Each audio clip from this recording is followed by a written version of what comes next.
सोच थी उसको कार्य रूप में परिणित करेंगे भविष्य में चलकर। ऐसे सामने बैठे हमारी सभी प्यारी छोटी बहनों को बहुत सारा आशीर्वाद, मंचासीन अतिथियों का, जहाँ भी बैठे सभी हमारे विद्यालय के शिक्षकों का वंदन अभिनंदन। आज का यह कार्यक्रम बाबा साहब की नीतियां, बाबा साहब का विचार, बाबा साहब के विषय में कोई ऐसा बच्चा है जो जानता हो? बाबा साहब का नाम कितने लोग जानते हैं? बताइए, कोई बताइए। Doctor Bhimrao, doctor Bhimrao Ramji Ambedkar. पूरा नाम क्या था? राम जी के पिताजी का नाम था। तो बाबा साहब का जन्म कब हुआ था?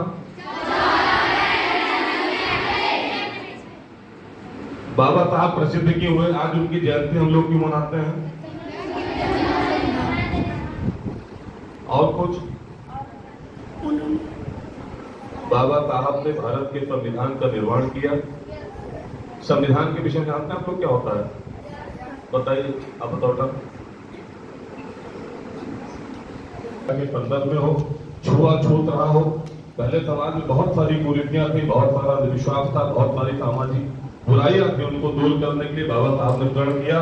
बुराइयों को, उन कुरीतियों को, महिला शिक्षा से जुड़ा था, समरसता स्थापित करने का काम किया और संविधान का निर्माण करके जिसके हम सब शासित होते हैं। बाबा साहब के जीवन का जो आदर्श है वो हम सबको अपने जीवन में लाना है। क्या कहलाना है? छुआछूत पे दूरी बनानी है। समाज का हर वर्ग, हर जाति के लोग हमारे अपने हों। नारी शिक्षा आप लोग पढ़ती है ना, घर में और छोटी बच्चियां होंगी जिनको शिक्षा नहीं हो पाती है या जिनके यहाँ कोई परेशानी है, तो उनको अपनी ओर से प्रयास करके शिक्षित करना है। बाबा साहब को पढ़ाया कितने था जानते हैं आप लोग? बाबा साहब भी बहुत गरीब परिवार के थे। बाबा साहब की शिक्षा दीक्षा में बहुत कठिनाई का सामना किया। तो इनके गाँव के क्षेत्र के जिसे उन्होंने इनकी शिक्षा दीक्षा का प्रयास किया था। और बाबा साहब को विदेश में पढ़ाने के लिए किसने भेजा था? अगर उन्होंने पढ़ाया नहीं होता, शिक्षा नहीं दिलवाई होती, तो बाबा साहब आज बाबा साहब नहीं होते हैं। तो अपने आसपास जो बच्चे हैं हमारे पड़ोस में, क्षेत्र में नहीं पढ़ पा रहे हैं, तो पुरानी किताबों को उनको दे दें, उनकी शिक्षा का प्रबंध करें। अपनी बहन जी, मैडम से, समाज कल्याण अधिकारी जी से और जो भी लोग हैं उन पे आग्रह करें। तो बाबा साहब की शिक्षा का पालन करना है, बाबा साहब के बताए हुए रास्ते पे चलना है। बाबा साहब का जो छुआछूत, कुरीति, अंधविश्वास, पाखंड, इसको दूर करना है। कोई और कुछ बोलना है? एक बार बाबा साहब, बाबा साहब। और बाबा साहब के विषय में भारतीय जनता पार्टी ने भी बहुत काम किया। जानते हैं कि माननीय मोदी जी, वो भी गरीब परिवार से चल करके आज भारत के यशस्वी प्रधानमंत्री के रूप में हम सबका नेतृत्व कर रहे हैं। उनकी भी माता जी चाय बनाती थी। और जब बाबा साहब ने जो संकल्प लिया था समरसता का, समाज को आगे बढ़ाने का, माननीय मोदी जी ने पूरा किया।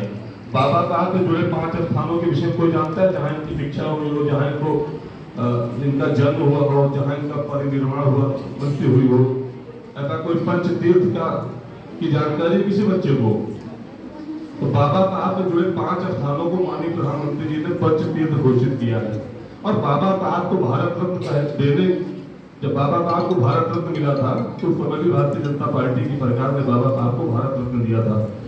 एक और महत्वपूर्ण विषय है कि भारत के संसद के अंदर बाबा साहब की जो मूर्ति लगाई गई पहली बार, तो भारतीय जनता पार्टी माननीय नरेंद्र मोदी जी के नेतृत्व में लगी।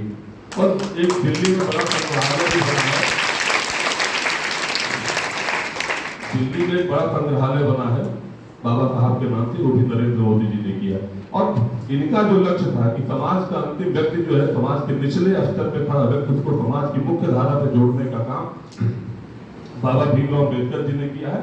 और वही काम इस समय भारत के यशस्वी प्रधानमंत्री जी, माननीय मुख्यमंत्री जी के नेतृत्व में किया जा रहा है। अभी बाबा साहब अम्बेडकर के लिए उत्तर प्रदेश के यशस्वी मुख्यमंत्री जी ने 430 करोड़ की, वर्षों की बात है ये, एक घोषणा किया है कि बाबा साहब का जहाँ भी प्रतिमा है, जहाँ पे भी इनकी मूर्ति लगी है, उसकी सौंदर्यीकरण के लिए, उसकी छत के लिए